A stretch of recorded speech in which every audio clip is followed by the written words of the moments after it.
আমাদের ওই নাটকের সময় কারা কারা ছিল অনেকের চেহারা আমার মনে আছে। কারা কারা আদালতে আমাকে উঠানোর সময় আমার আইনজীবীকে পর্যন্ত হুমকি দিয়ে আদালতের কাঠগড়ে আসতে দেন নাই, চেহারাগুলো আমার মনে আছে। আদালতে থাকবে বিচারক আর আইনজীবীরা। আমাকে আদালতে উঠানোর সময় সশস্ত্র বাহিনীর সদস্য সেখানে উপস্থিত কেন ছিল? প্রশ্নটা আজকে করলাম না, প্রয়োজন হলে ভবিষ্যতে করব। মনে রাখবেন, মনে রাখবেন, আলেম সমাজকে জাতির কাছ থেকে বিচ্ছিন্ন আপনারা করতে পারবেন না।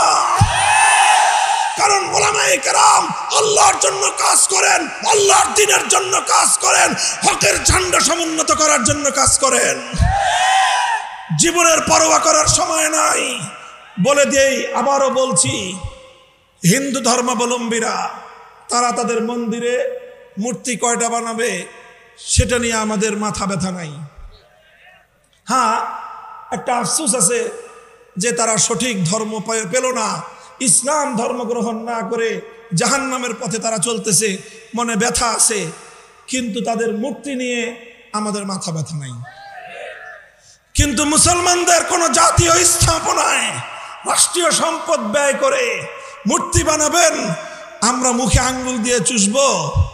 ফ্যাসিস্ট হাসিনার আমলেও হয় নাই, ভবিষ্যতেও হবে না। বাংলাদেশে নতুন করে আর কোনোদিন ভাস্কর্যের নামে মূর্তি সংস্কৃতি বাস্তবায়ন করতে দেব না। প্রস্তুত থাকবেন তো ইনশাআল্লাহ? হাম পাসবানে মিল্লাতে ইসলামিয়া। আমাদের কাজ হলো ইসলাম ধর্মের পাহারাদারি করা। হাফিজ হুজুর বলতেন যে তোমরা রাষ্ট্র চালাইতেছো, চালাও, ওটা নিয়ে কারাকারি করার খুব আগ্রহ আমাদের নাই। আমাদের জায়গাগুলোকে কাজ করার জন্য নির্বিঘ্ন পরিবেশ তোমরা রাখবা। আমাদের কোনো কাজের ব্যাপারে নাক গলাতে আসবা, সে নাক আমরা কেটে ফেলবো। আমার আগামী প্রজন্মের কোন সন্তানকে নাস্তিক্যবাদে দীক্ষিত করবার কোন পায়তারা বরদাস্ত আমরা করব না। এই বিষয়গুলোকে বাদ দিতে হবে।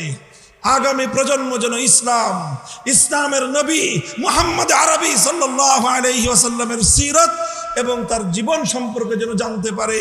এই ধরনের শিক্ষা কারিকুলাম এবং শিক্ষা সিলেবাস জাতীয় শিক্ষা ব্যবস্থায় অন্তর্ভুক্ত করতে হবে।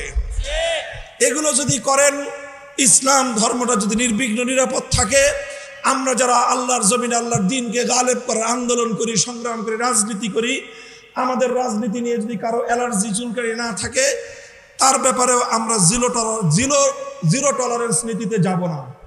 কিন্তু যে আমার জমিনে ইসলামের নামে আল্লাহর জমিনে আল্লাহর দ্বীনকে বিজয়ী করবার রাজনীতির উপর আঙ্গুল তুলতে চাবে, সে আঙ্গুল আমরা ভেঙে ফেলবো। কথা পরিষ্কার? এটাই সিরাতুন নবী, এটাই সিরাতুন নবী। আমরা নরমের নরম থাকতে চাই, নম্রভাবে দ্বীনের দাওয়াত দিতে চাই। যদি কেউ আমাদেরকে বাধা দিতে আসে, আমরা তখন বাধার পাল্টা জবাব দিতে জানি। আল্লাহ পাক আমাদেরকে বুঝবার তৌফিক দান করেন। সিরাতুন নবীর সোনালী আদর্শ মোতাবেক আল্লাহ সমাজ গঠন করার তৌফিক আমাদেরকে দান করেন। জাতীয় সিরাত কমিটির ঐতিহাসিক আজিম শান এই এজলাসকে আল্লাহ কবুল করুন। উলামায়ে ইসলাম এবং উলামায়ে হক